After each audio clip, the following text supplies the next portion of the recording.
Warning, the news I'm about to share with you will not be good for a massive silver price explosion or a silver squeeze anytime soon if it plays out to its full potential. But that does not mean that we should not be optimistic about silver and its price. For a myriad of different reasons, I'm going to get into all of that in this video as we explore.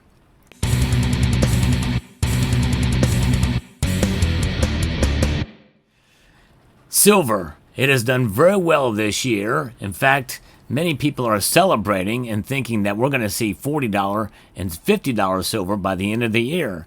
And those predictions are not unrealistic at this point. It is quite possible we really have seen a really excited silver market here.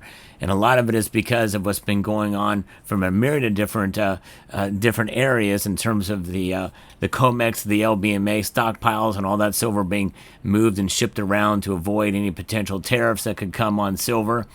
And there's a number of other factors, geopolitics, and a whole host of other things that we've gone over on this channel. But nonetheless, one thing that we did talk about, and that is silver price manipulation. We know it's there. We know what happens. I've documented on this channel, but that manipulation usually works in both directions.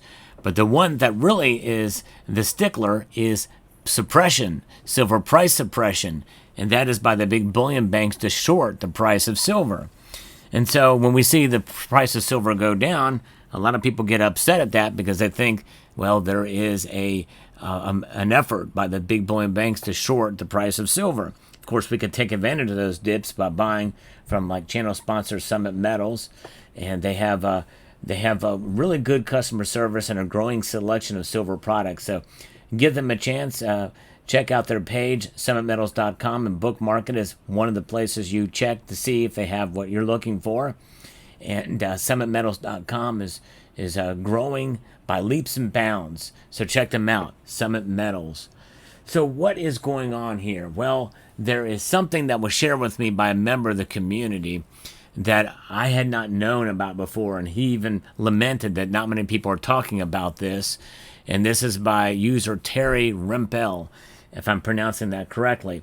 And I always appreciate members of the community and folks in the comment section that give me news or give me information I didn't know before.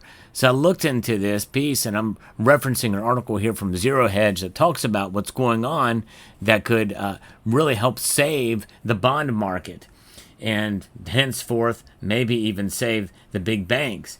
Many of these names are bullion banks as well too. On June the 25th, the Federal Reserve quietly announced a significant change to the supplementary leverage ratio, the SLR. While the headlines were muted, the implications for the U.S. Treasury market were anything but.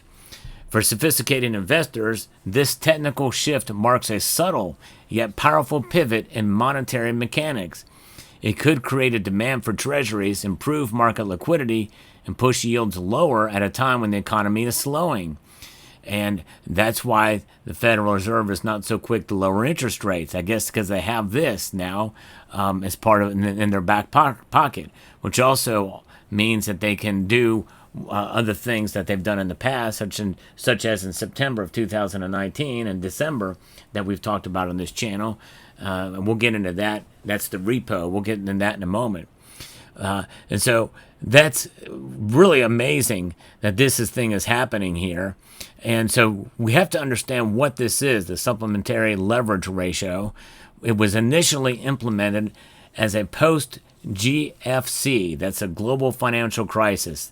That's right. Now it's relegated to an acronym or an acronym there, GFG, the Global Financial Crisis Safeguard. The idea was that you would limit the amount of leverage banks could take on by tying it to their capital base, regardless of the riskiness of the assets. That meant a treasury bond and a junk loan were treated equally for leverage purposes.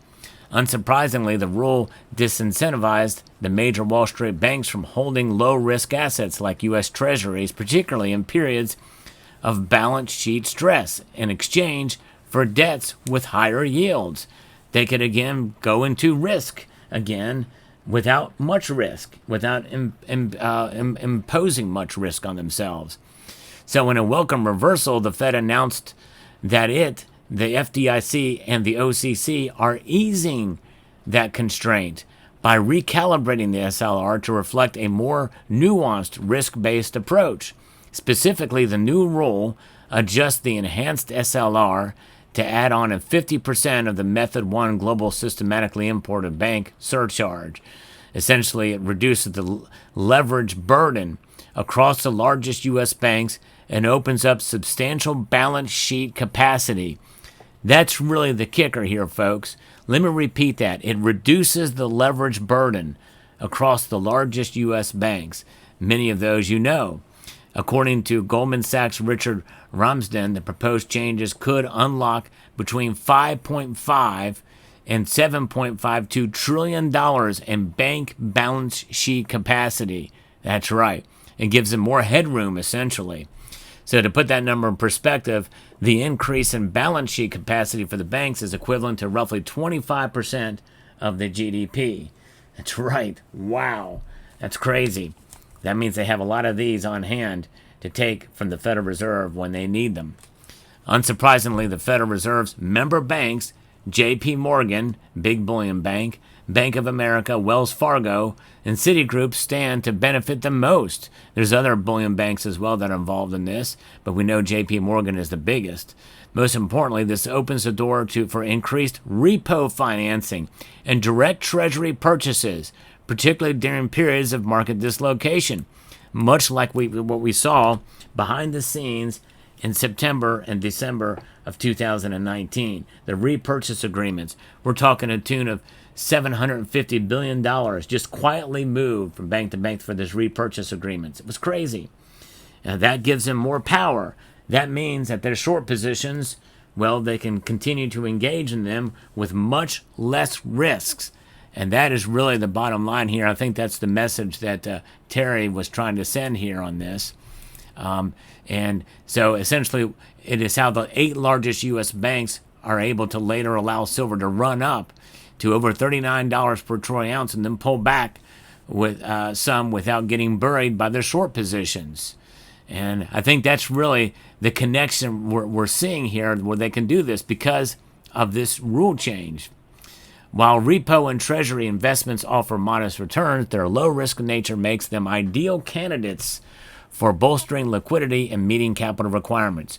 Banks can pivot towards these safer assets in an environment where credit spreads are tight and loan demand remains uncertain without incurring regulatory penalties. Boom, there you go. An ease of the regulatory environment for them so they can do this. Does this mean that connection can be made? Now, I still think I'm not fully convinced of the connection with buying silver, because if they're buying silver or shorting silver, is that considered an emergency thing, or something that is going to help bolster their bottom end, or is it not? Will that be included? We really don't know. There's no direct connection to it, but my guess is probably they can move money and resources around to make it look like that, and to maybe cry if they get burned on the short positions and then they get bailed out with this bending of the rule. I could see them doing that. I think most of us could see them doing that. So if they have an impetus or motivation to short and continue to short, even if they, quote, lose out a little bit, and they can incur some losses and maybe be covered by this increased liquidity. And I don't know. It just seems like this is not good for silver stackers to me. But I could be wrong. I don't necessarily, not fully convinced where this is going with this, that it's going to make a direct connection here, or if the silver shorts would be covered by this rule change. I don't know. But it seems like if it's happening with the bond market, more likely probably it would do with other things too, because especially if the bank says, hey, we're under stress here because we're shorting all this silver, help us out, let's make the rules change so you got this, we got a freed up this $5.5 trillion in liquidity for these banks. I could see that happening. So the SLR, so the daily market commentary with the rule change was first mentioned. It says, yes, we believe we will. I have for a long time, like others, been somewhat concerned about the levels of liquidity in the treasury market. The amount of treasuries has grown much faster than the intermediation capacity has grown. And one obvious thing to do is to lower is to reduce the effective supplementary leverage ratio, the bindingness of it, so that something I do expect we will return to and work on with our new colleagues at the other agencies and get it done. That's a direct quote from Fed Chairman Jerome Powell. There you go. That gives some premise to what's happening here, and I could very easily see that being transferred to the short positions that the big bullion banks are taking on silver. Following the pandemic, bonds have been in a bear market as yields have been risen with inflationary pressures and increased Fed funds rate. The yield rise is also compounded by increased Treasury debt issuance in recent years to fund the massive stimulus and spending programs during the Biden administration. But the largest Wall Street banks have been reluctant to step in due to regulatory capital constraints. That reluctance keeps yields higher, particularly at the long end of the curve, and higher yields essentially is a warning sign for trouble ahead. So if they can mask that, well, there you go. Then you got another factor that could come into play. So very interesting indeed. And I think it's fascinating. We'll see how this plays out. But I think the bottom line here is that no matter what kind of forms they have there, no matter what kind of powers the big bullion banks may get, more power, it does not change the fundamentals for silver and silver stacking. In fact, I think that there's going to be more upward pressure on the price. And I think the big bullion banks may do their best to try to short those a little bit more. Massive selling and high-frequency trades to tamp down. There very well could be some of that continue to happen, but they can do it much less. In other words, right now, as I record this video, there's a pullback slightly, but it's still up much more than it was a year prior. And silver is winning, and I think it still could win even with this latest rule. Let me know what your thoughts are in the comment section down below. I hope you found this video informative, insightful, and educational. I want to thank again Terry for bringing this information to my attention so I could research it. And I'd like to extend a multitude of gratitude to all of you for taking the time to watch this video, and to encourage you to please rate, share, comment, and subscribe.